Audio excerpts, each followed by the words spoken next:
Hey guys, it's time to do a full review of the new Samsung Galaxy S8. I'm probably the most excited Galaxy S8 guy on YouTube because I've been talking about this phone for so long and it's finally here. And in this video, I'm going to be doing a full review of this phone, talking about everything you need to know about the Galaxy S8. Should you buy it? Should you upgrade from the S7 Edge or S7 or not? Or should you go for another phone? We're going to talk about everything. And for those of you who are wondering about the unboxing video, that will come later this month once the pre-order / retail official versions come to the market. So yeah, let's get right into the Galaxy S8. And this is actually the orchid gray color, so it looks super stunning and it kind of has this purple look to it in some lighting conditions. Okay, so the main question that I'm getting from you guys all day long is that, is it worth upgrading from the Galaxy S7 to the S8 or from the Galaxy S7 Edge to the S8 or to the S8 Plus? So the answer to that question is yes, it is worth upgrading from the Galaxy S7 Edge,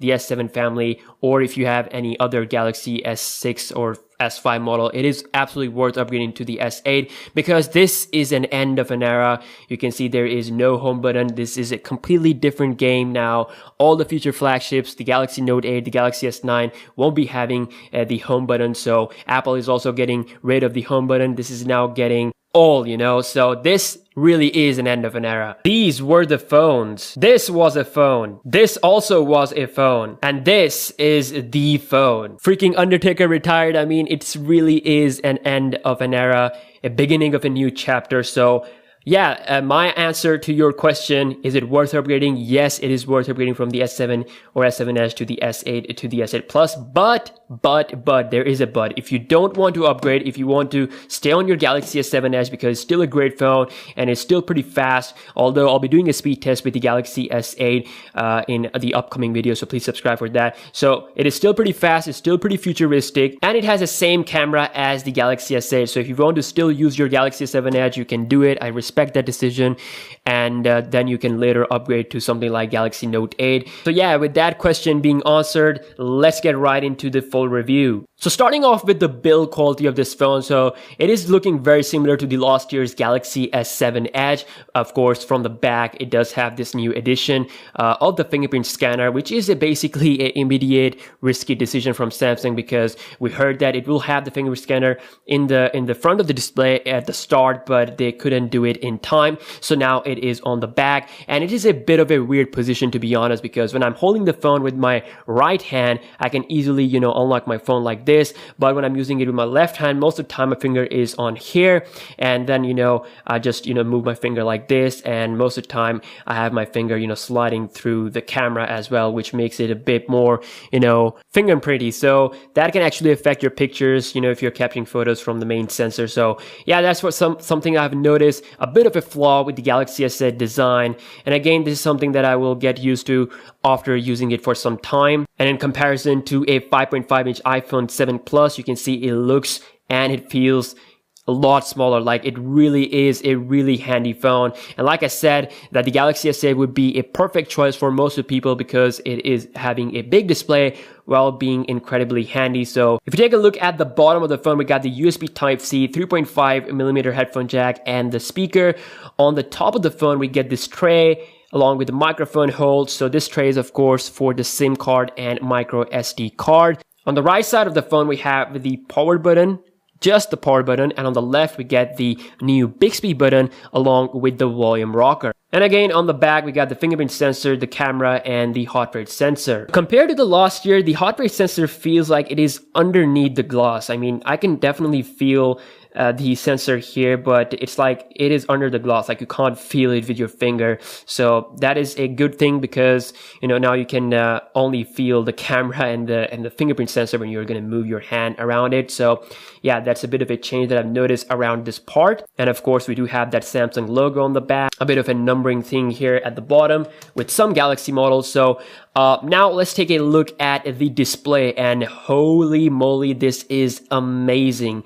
This phone is coming with a 5.8-inch Quad HD display, and by default it has a resolution of 2220 by 1080p, so you can increase the resolution to 1440p in the setting if you want to, but I'm using it on default because I want more battery life.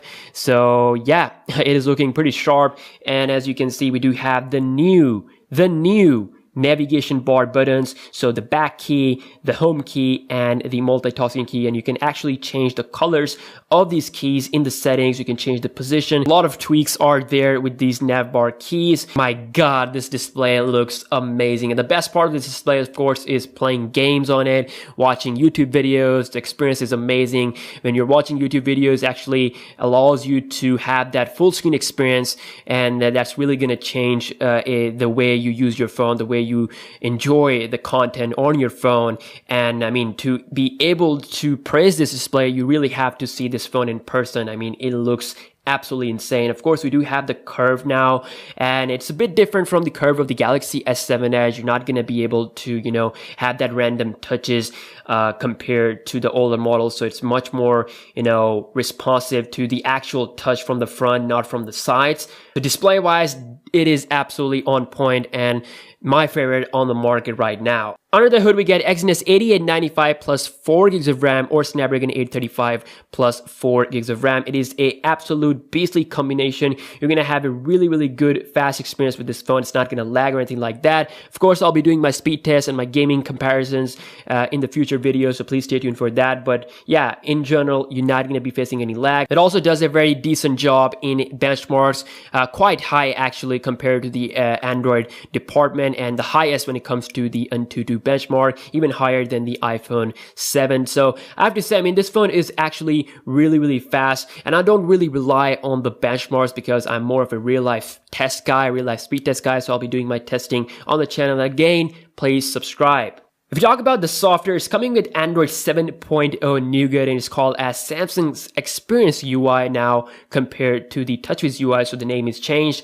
And I've done a lot of reviews of this UI on the older models, and it's very similar to that, but there are a lot of new changes specifically for the Galaxy S8. First of all, there is a big change to the always on mode. Now you can basically double tap the time, and that will allow you to take a look at your music, so you can, you know, change the music or play and pause right from here. And of course, you get your normal information. Once you get a notification from, let's say, Instagram or any other application, it's going to appear here, and then you're going to double tap it and interact with it. And then of course, we have this new home button, and as I told you in my leaks videos, that Samsung Galaxy S8 will have some kind of 3D touch, and it does have this 3D touch or force touch ability, you can say. So you can place your finger on this home button, the always on home button. You can press it with a bit pressure like this, and it's going to take you straight to your home screen, unless you have a pattern or a, you know, or something like a facial thing on. So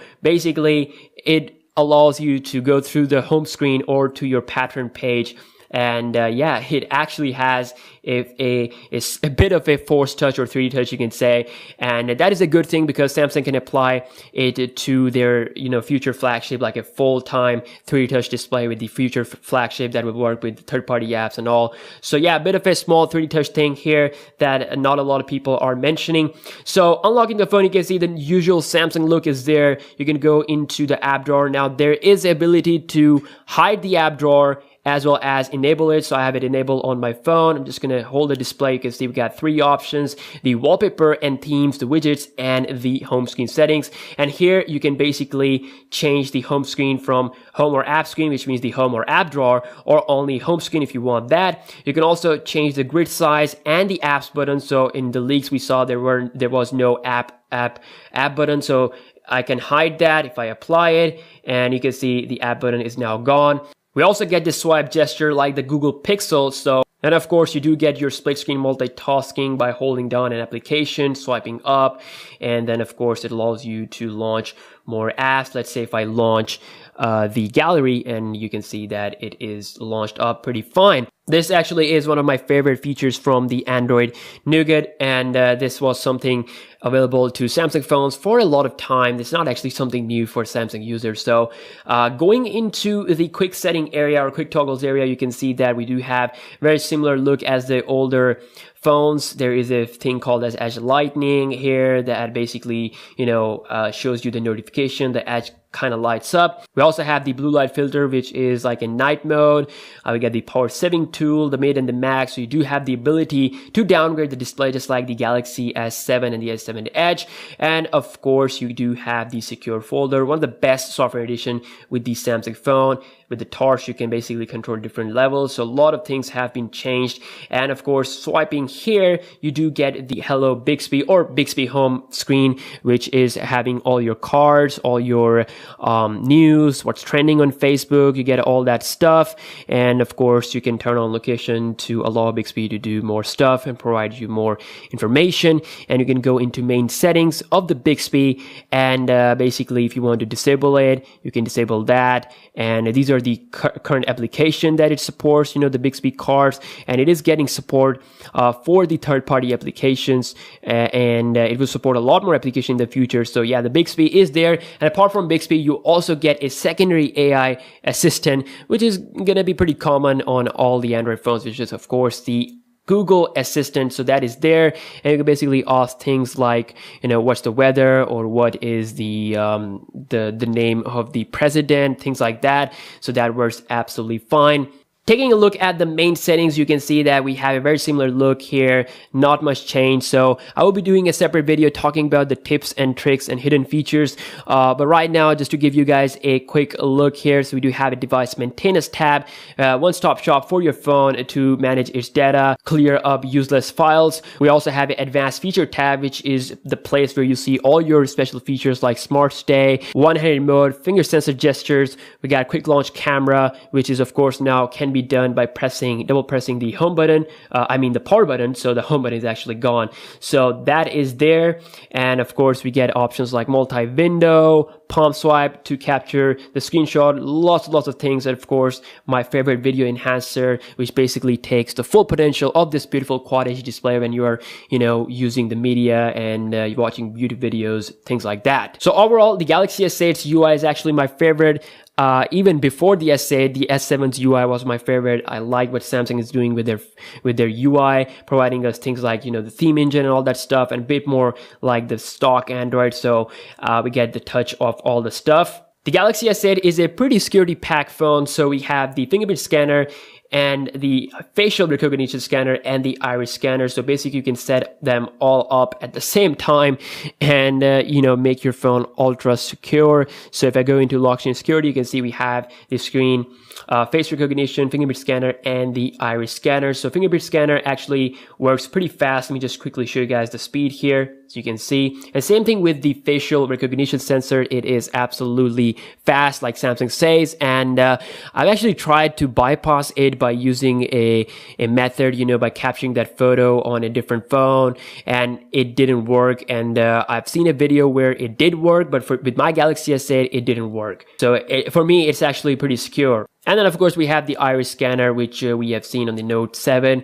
and I don't really have to use the iris scanner because the facial recognition is really fast. Taking a look at the camera on the Galaxy S8, it is the same as the last year, so a bit of a processing thing have been improved, like it has a better image processing. So the features in the camera UI is also very similar, apart from the new Bixby integration. We do have the new Bixby Vision button here with the camera UI, which allows us to scan some objects in our view by pointing the camera at these objects. So if I quickly scan this little iPhone, the iPhone 7, you can see it is giving me these two options for the image and shopping. So pressing on the image is going to show me some stuff related to that, and same thing you can do with the shopping thing. So yeah, this is something that will be perfected in the future with some updates. Doesn't work that much well at the moment because Bixby is just, in its infant stages, I guess. And swiping to the left will give you all your effects. And swiping to the right will give you all your modes. So you have the Pro mode, panorama, lots of great things going on here. So we also have an improvement on the front camera. It is now 8 megapixel with autofocus. So overall picture quality, like I said, is same as the Galaxy S7. I'm actually pretty impressed by the S7's camera. I honestly wanted a dual camera sensor, at least on the Galaxy S8 Plus model, but that didn't happen. And that will happen with the Note 8. But currently, this is the camera we have. But with that being said, this camera is still really great. You get great quality pictures outdoor. The colors are absolutely amazing. You get great pictures indoors as well. We have f1.7 aperture for that, and same thing with the amazing autofocus while recording the 4K videos. So let's take a look at that.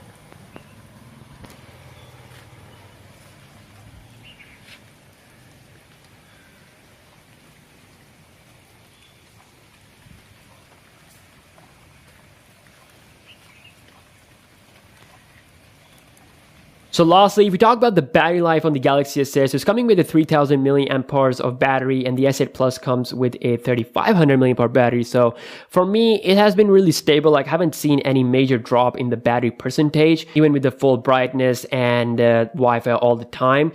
And it's giving me around 15 hours of usage, very similar to my Galaxy S7 Edge, maybe a bit better. But yeah, I have to say, I don't travel that much. So for me, if it's giving me 15 hours of usage, that is actually pretty good. But then again, I'll be doing a separate video on the battery topic for the S8 and the S8 Plus and share with you guys my experience. Genuinely think that it should not be a big concern for people who are actually going for the Galaxy S8 or the S8 Plus and they're concerned about the battery, because they've done the right optimization. So for me, it has been great for the usage I had. And again, I'll be doing a separate video for the battery topic. So right now, I have to say, if you want the best of today, the best of this era, the new era, then the Galaxy S8 is the phone to go with. Definitely worth your hard-earned money. So yeah, that was my full review. I hope you guys have enjoyed it. And again, for all the Galaxy S8 content, please subscribe. And I'll see you in the next one. Peace out.